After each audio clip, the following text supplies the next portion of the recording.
What I often describe to people is it means it's ever evolving what the cemetery means to me, and I think to anyone who visits. And the Tomb of the Unknowns has evolved to me. The cemetery in the first visits that I had as Private Zana, it seemed like this giant historic park. There was great reverence, but it was something that I could only begin to get this sense of what it was, the gravity of it. You see all the headstones and you recognize these are individuals, these are humans, these are people. And they all have a story, they all have a life, they all have loved ones, they all left loved ones behind. And you realize as time goes on, you start accumulating friends and family who are here. I remember doing a funeral for a stillborn child for one of my team leaders. I remember countless funerals, doing the funerals as firing parties or caskets. But over time, it was doing funerals that became very personal, very, very personal. Great soldier who replaced me after first tour in Afghanistan was buried here in commingled remains. My command sergeant major's buried here. Dear friends, people who I've served with, for. And so over time, the cemetery becomes much more personal. And when you can relate with your own stories, you then can relate and have a much deeper understanding and empathy for everyone else's stories. When you see people visiting grave sites and you realize you're just seeing this tiny blip of what it really is in their lives, all the sacrifices that are represented here, it evolves over time. And now as I come back, it's the weight of all of those memories of young, innocent, naive Private Zana trying to figure out, like, how am I going to find my way around the cemetery? Like, I've got to learn my way around here. And then over time, I started triangulating the places over where I'd done funerals. And I know every inch of the cemetery now. There's not a section that I haven't been in. And when I come down, I always learn something else. It connects back to our history. It connects back to human sacrifices, and that's compelling.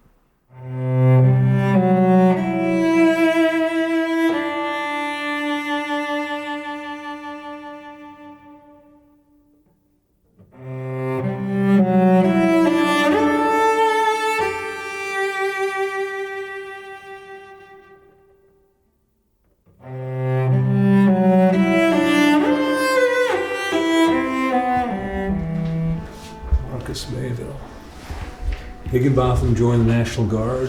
Long was in the, all these guys. Jeff Davis, one of the,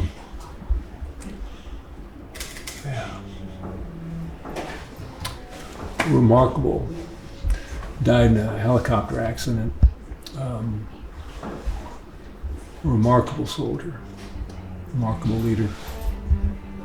All the Sentinels here realize that they have this incredible privilege of being able to represent other soldiers, other service members. And this is, as we saw from the disinterred Vietnam unknown Lieutenant Blassie, Air Force. And my father served in the Air Force. So you realize, and I know that all the Sentinels here really get it, that they have this privilege of representing the rest of the department and doing so in a way that is representing the country to all the foreign visitors. And I know I didn't take that responsibility lightly, that privilege, the honor of, like, you're going to be a face to this.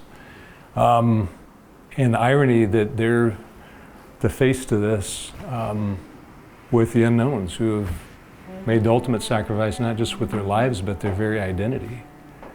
And the reverence that you feel for that and the connection to recognizing that it means when someone comes to visit the tomb, it means something different to every single person. Like I said, it could be that they're thinking, this is my buddy, this is my father, this is my mother, this is whatever representative. And that connection, it makes it very interactive. It's very emotional. You see people who come up and are just filled with emotion at the experience. And I share that. I mean, I have to compartmentalize it just as I had to when I was here before. You have to compartmentalize it to do your job, and it's that skill of being able to have some composure when all sorts of other stuff is going around. It serves the Sentinels well. It served me well as a Sentinel. It served me much better later on in my career, where I had to have very difficult things were going on to be able to have the composure to keep your thoughts about you and keep moving. So it's just with great humility that I feel this appreciation for what the Sentinels get to do. It's just a privilege.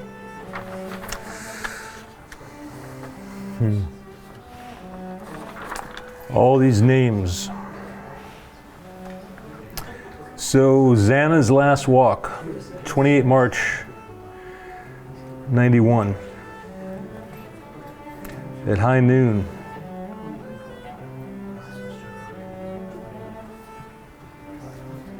You get so busy with the inertia of what you're doing.